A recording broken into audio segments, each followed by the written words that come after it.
दुनिया क्रिकेट का सबसे बड़ा मेला वर्ल्ड कप 2023 जो शुरू होने से पहले ही कंट्रोवर्सीज की जिद में आ चुका था और इस वर्ल्ड कप को बीसीसीआई की मिसमैनेजमेंट की वजह से कहा जा रहा था कि ये एक फ्लॉप शो साबित होगा। लेकिन अब जनाब एक नई कंट्रोवर्सी जो है वो वर्ल्ड कप 2023 के दरमियान पैदा हो चुकी है। वो पाकिस्तान क्रिकेट टीम जिसने जहां कल अपना दूसरा मैच हैदराबाद के अंदर श्रीलंका के खिलाफ खेलना है और एक जानिब पाकिस्तान के जो क्रिकेट फैंस और जर्नलिस्ट हैं उनको भारतीय सरकार जो है वो वीजे जारी नहीं कर रहा। और वीजे जारी करने से भी इंपॉर्टेंट यह है कि अभी तक जो वीजा पॉलिसी है उसका ही इजरा नहीं किया गया। तो वहीं पर पाकिस्तान की जो स्पोर्ट्स प्रेजेंटर हैं ज़ैनब अब्बास साहिबा उनको जनाब आज भारत से डिपोर्ट कर दिया गया है।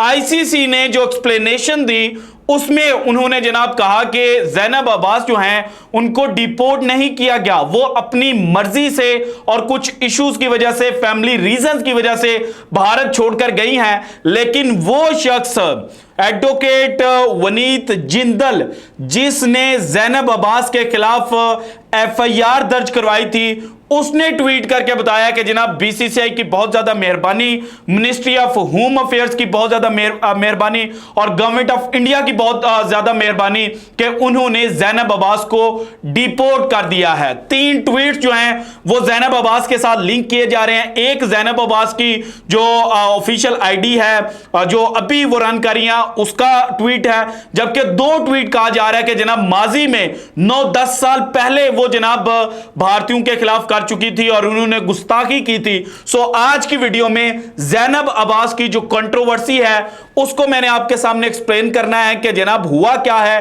किस वक्त क्या क्या कुछ होता रहा और ज़ैनब अब्बास को क्या वाकई डिपोर्ट किया गया है या ज़ैनब अब्बास जो हैं वो अपनी मर्जी से भारत छोड़कर दुबई पहुंच चुकी हैं। सो सारी डिटेल्स जनाब मैं लिख कर लाया हूं, एक एक करके आपके साथ शेयर करूंगा। लेकिन उससे पहले नसीम शाह की जो इंजरी है उसके हवाले से बिलाखिर पाकिस्तान क्रिकेट बोर्ड जो है वो बोल पड़ा है और पहली दफा जो नसीम शाह की इंजरी है उसकी अपडेट पाकिस्तान क्रिकेट बोर्ड ने जारी कर दिया है। इसके साथ मोहम्मद हसनैन जो फास्ट बॉलर हैं, क्वेटा ग्लैडिएटर के लिए भी खेल चुके हैं, पाकिस्तान को भी रिप्रेजेंट कर चुके हैं और इसके अलावा एहसानुल्लाह जो जनाब लास्ट पीएसएल के सीजन में मुल्तान सुल्तान की तरफ से खेलते हुए नजर आए थे और उनको जनाब पाकिस्तान का फ्यूचर कहा जा रहा था। लेकिन वर्ल्ड कप से एन पहले बताया गया कि जनाब जो जनाब एहसानुल्लाह हैं वो भी इंजर्ड हैं। सो तीनों की इंजरी के बारे में जो पीसीबी है उन्होंने ये कहा कि जनाब नसीम शाह को शोल्डर इंजरी थी। वही बात जो अफगानिस्तान की सीरीज शुरू होने से पहले मैंने आपके साथ शेयर की थी कि नसीम शाह का जो जनाब बॉलिंग आर्म है उसका जो शोल्डर है वो जनाब बेहतर दिखाई नहीं दे रहा और नसीम शाह कंप्लेन करते हुए नजर आ रहे हैं। सो अब उन्होंने कहा कि इस जो राइट हैंड शोल्डर है यहां पर नसीम शाह को इंजरी हुई और इसका जनाब जो सर्जरी है वो यूके के अंदर हो चुकी है। 4 हफ्तों की जो रेस्ट है वो इनिशियली लिखी गई थी और जनाब पाकिस्तान क्रिकेट बोर्ड 2 जो फिजियोथेरापिस्ट हैं वो नसीम शाह को प्रोवाइड करेंगे जो उनको जनाब इस रिहैब के अंदर हेल्प आउट करेंगे और बाद में उनकी जो जिम और ट्रेनिंग है उसमें भी उनके साथ रहेंगे। जबकि मोहम्मद हसनैन जो है उनको एंकल इंजरी जो है वो लंका प्रीमियर लीग के दौरान शो हुई थी, उनका भी जो रिहैब है वो इस वक्त चल चुका है। 13 सितंबर को जनाब यूके के अंदर उनका जो सर्जरी है एंकल की वो भी हो चुकी है। इसके बाद एहसानुल्लाह की अपडेट देते हुए बताया गया है कि एहसानुल्लाह जो हैं उनका लाहौर में एक प्राइवेट हॉस्पिटल के अंदर जो सर्जरी है वो की गई थी और यूके से ये डॉक्टर जो है वो स्पेशली एहसानुल्लाह की जो सर्जरी है वो करने के लिए आया था और 4 हफ्तों के लिए जनाब उनकी जो एल्बो है उसके ऊपर प्लास्टर जो है वो बांध दिया गया था। अब 5वें हफ्ते ये खुलेगा और एक डॉक्टर और एक फिजियोथेरापिस्ट जो है वो जनाब रेगुलरली एहसानुल्लाह को भी मॉनिटर करता रहेगा और यूं जनाब ये तीनों जो पाकिस्तान के फ्यूचर के बॉलर समझे जा रहे हैं ये बहुत जल्द पाकिस्तान को दोबारा रिप्रेजेंट करते हुए नजर आएंगे और दोबारा बॉलिंग जो है वो पाकिस्तान के लिए करते हुए नजर आएंगे। अब आते हैं जनाब ज़ैनब अब्बास वाला इशू। ज़ैनब अब्बास वाले इशू से पहले मैंने जनाब भारत के एक नए हिंदू हुए मुसलमान की कहानी आपको बतानी है। इनका नाम है जनाब नरयान सिंह त्यागी। उत्तर प्रदेश में ये रहते हैं। उत्तर प्रदेश में ये शिया उलमा वक्फ बोर्ड जो थे उनके जनाब ओहदेदार भी थे और इनका नाम था वसीम रिजवी। वसीम रिजवी से ज़्यादा जो मॉडर्न डे है, यानी कि आज का दौर है, इसमें किसी ने भी जो इस्लाम की गुस्ताखी है वो नहीं की हुई। और वसीम रिजवी को जब इन्होंने 2021 में हिंदुइज्म में कन्वर्ट हुए तो हिंदुओं ने बड़ी खुशी मनाई थी और कहा था कि जनाब ये हमारे लिए एक बहुत बड़ी चीज़ है। और इसके अलावा 2021 में चूंकि ये कन्वर्ट हुए थे, यूपी में 2022 में इलेक्शन हुए थे, योगी आदित्यनाथ जो हैं वो जनाब दोबारा से सीएम इलेक्ट हुए थे। और उस वक्त जनाब जो हिंदू पंडित हैं उन्होंने ये कहा था कि जो वसीम रिजवी की कन्वर्जन है ये बहुत ज़्यादा हेल्प आउट होगी। और वसीम रिजवी ने जो इंडियन सुप्रीम कोर्ट है वहां पर एक पिटीशन दायर की थी जिसमें उन्होंने गुस्ताखी की जो हद है वो करके रख दी थी। एक जो फिल्म है वो उन्होंने बनाई थी, उसमें भी गुस्ताखी की गई थी। इसके अलावा जनाब एक किताब उन्होंने छापी थी और उसके अंदर भी उन्होंने इंतहा की गुस्ताखी की थी। और उस वक्त जब भारत के अंदर एहतजाज हुआ वसीम रिजवी को लेकर, और अब इनका नाम है जनाब नरयान सिंह त्यागी, इनको लेकर जब एहतजाज हुआ तो भारतीय सरकार की जानिब से कहा गया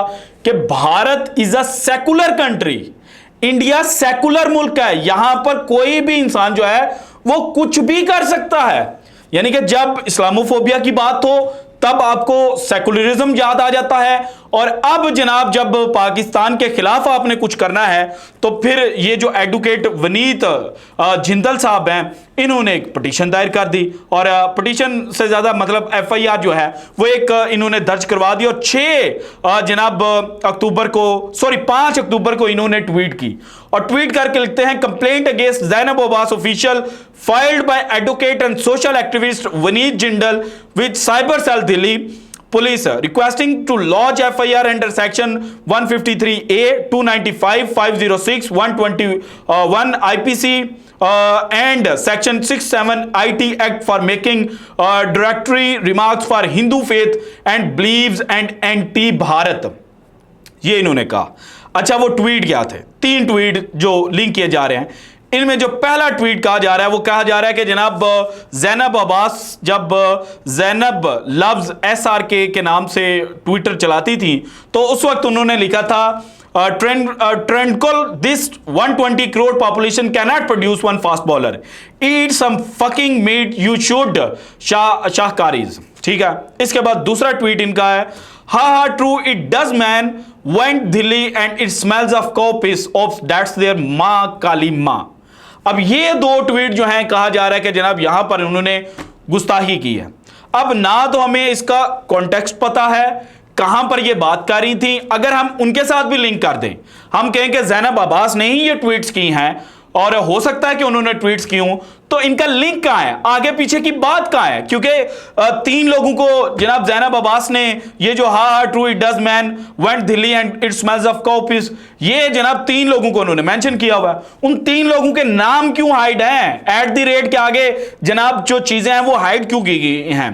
अच्छा, एक तो ये बात है। दूसरा, जो ज़ैनब अब्बास ने ट्वीट किया इसको रीट्वीट किया ट्रेंडोलकर। अब ये कौन था भाई जिसने रीट्वीट कर दिया और किस कॉन्टेक्स्ट में कहां पर क्या बात हो रही थी? तो ये चीजें तो आपको अंडरस्टैंड करनी पड़ेंगी। अच्छा, इसके बाद जो एंटी भारत की बात की गई ना, उसमें ज़ैनब अब्बास 11 अगस्त 2019 को लिखती हैं, Eid mubarak to all, the true spirit of this Eid sacrifice and we must remember the sacrifices by the people of the Kashmir for their right of self determination. It is time for the world to stand for what is right, have a blessed one.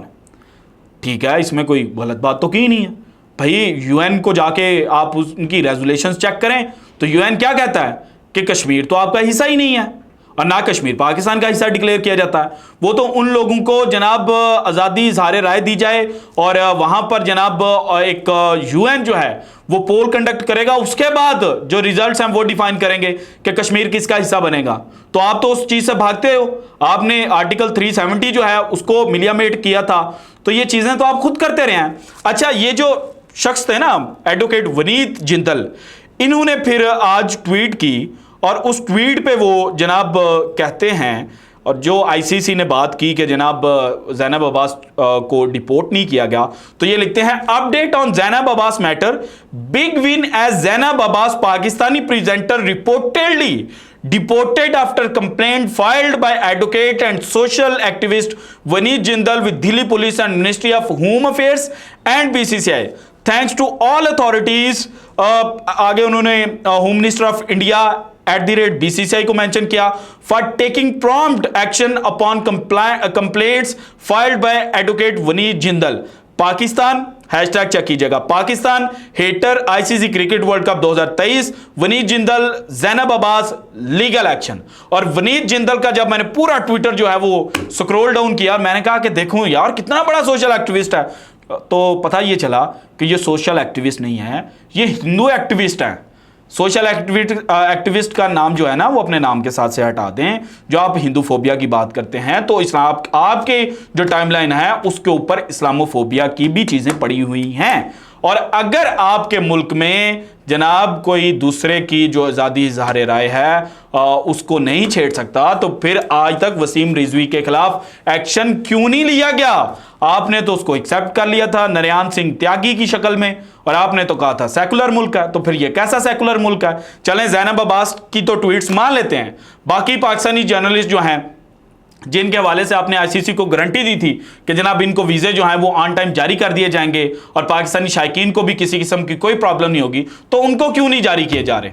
और जब आपको पाकिस्तान के बाकी आने नहीं दे रहे साफियों को, और जब जो एक वाहिद आईसीसी के बिहाफ पर पहुंची हुई थी उनके खिलाफ कुछ मिला नहीं है, तो आपने 8-9 साल पुरानी जो ट्वीट्स हैं वो निकाल कर कह दिया कि जनाब ये तो हमारे जो मज़हब है उसका मजाक उड़ा रही थी। तो भाईजान बाकियों के मज़हब का मजाक उड़ाने वालों के साथ आप क्या करते हैं?